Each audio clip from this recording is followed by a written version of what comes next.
So I'll be showing you what to do in case the flash disk you're connecting to your Samsung Smart TV is not being detected or not being recognized by the TV. So maybe you've plugged it in, but it's not getting a prompt. You're not finding it here. It's not being recognized. So one thing you can do is pull out the USB flash drive and then wait 10 to 15 seconds.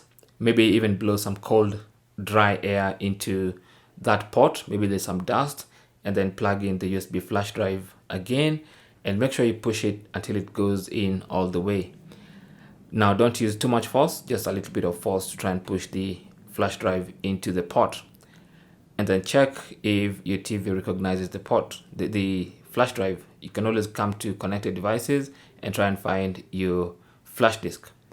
Now, in case it's still not being recognized, the most common reason is because your flash drive might have an erroneous file format. It could be the wrong file format, or there could be something wrong with the USB flash drive. Maybe the file format is not really the way it's supposed to be.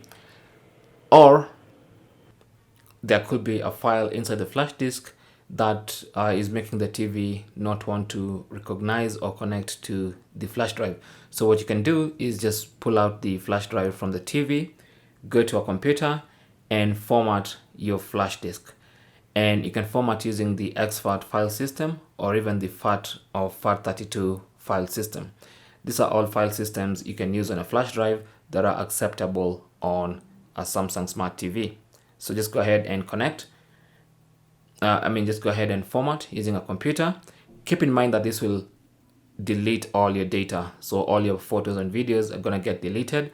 So make sure you back them up first somewhere before you format your flash drive, and then recopy them back to the flash drive and then try to connect back to your TV. Most of the time, this will fix your problem. Thanks for watching. Leave your comments and questions down below, and good luck.